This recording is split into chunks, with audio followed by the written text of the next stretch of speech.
నమస్తే, welcome to యోయోటీవీ. Telangana Congress పార్టీలో అనూహ్యంగా భారీ మార్పులు చోటు చేసుకుంటున్నాయి.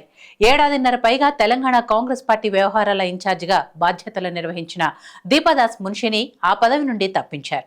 అందుకు కారణాలు లేకపోలేదు.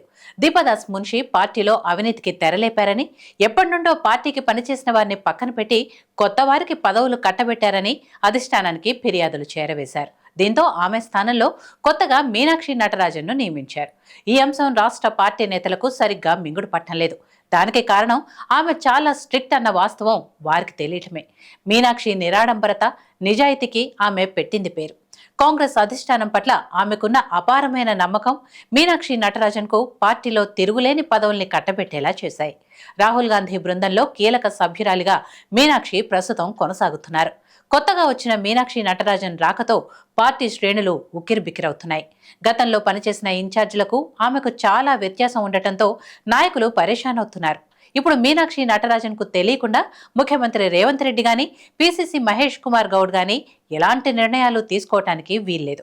పార్టీలో ఏ పదవి ఎవరికి ఇవ్వాలన్నా ఆమె నిర్ణయమే కీలకమవుతుందని, తెలంగాణ కాంగ్రెస్ పార్టీలో ఏవైనా సమస్యలుంటే ఢిల్లీ అధిష్టానం దగ్గరకు వెళ్లకుండా రాష్ట్రంలో ఉన్న కొత్త ఇన్ఛార్జ్ పరిష్కరిస్తారని పార్టీ నేతలకు రాహుల్ గాంధీ సంకేతాలు కూడా జారీ చేశారని సమాచారం.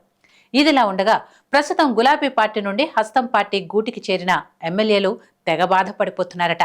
ఆమె కొత్తగా చేసిన ఒక ప్రకటన వారికి నిద్ర పట్టకుండా చేస్తోందట. బీఆర్ఎస్ పార్టీ నుండి 10 మంది ఎమ్మెల్యేలు, 6 ఎమ్మెల్సీలు, కొందరు సీనియర్ నేతలు రేవంత్ రెడ్డి సమక్షంలో కాంగ్రెస్ పార్టీలో చేరిన విషయం తెలిసిందే. అయితే కాంగ్రెస్ కండువా కప్పుకున్న నేతలు తమకు ఏదో ఒక కీలక పదవి కాంగ్రెస్ పార్టీలో దక్కుతుందని ఆశించారు. కానీ ప్రస్తుతం వారి పరిస్థితి గందరగోళంగా మారిపోయింది. ఆ పార్టీలో చేరిన దానం నాగేందర్, కడియం శ్రీహరి, పోచారం శ్రీనివాసరెడ్డి లాంటి సీనియర్ నేతలు కక్కలేక మింగలేక కాంగ్రెస్ పార్టీలో కొనసాగుతున్నారని సోషల్ మీడియాలో వార్తలు వినబడుతున్నాయి. వీరికి తమ రాజకీయ భవిష్యత్తుపై కంగారు మొదలైందట. అయితే పార్టీలో సుదీర్ఘకాలం నుండి కష్టపడుతున్న నాయకులకే పదవులు దక్కుతాయని, పార్టీలు ఫిరాయించిన నాయకులకు ఎలాంటి పదవులు ఇవ్వటం కుదరదని పార్టీ విస్తృత స్థాయి సమావేశంలో తేల్చి చెప్పేశారు మీనాక్షి నటరాజన్.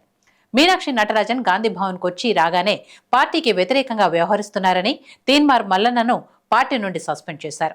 దీంతో పార్టీ మారిన నేతలు ఇక మా పరిస్థితి ఇంతేనా అంటూ తలలు పట్టుకుంటున్నారట. కారు పార్టీ నుండి హస్తం పార్టీలో చేరిన వారిని అనర్హత వేటు అంశం ఉక్కిరిబిక్కిరి చేస్తోంది. పార్టీ ఫిరాయించిన ఎమ్మెల్యేల అనర్హత అంశం ప్రస్తుతం సుప్రీంకోర్టు పరిధిలో ఉంది. ఒకవేళ ఈ కేసు బీఆర్ఎస్ పార్టీకి అనుకూలంగా తీర్పు వస్తే ఎమ్మెల్యే పదవులు కూడా దక్కకుండా పోతాయన్న భయం వారిని వెంటాడుతోందట. చూద్దాం, ఆ నేతలు కాంగ్రెస్ లోనే కొనసాగుతారా, లేదా మళ్లీ సొంత గూటికి చేరుకుంటారా, లేదా వీరిపై అనర్హత వేటు పడుతుందా అన్నది వేచి చూడాల్సిందే.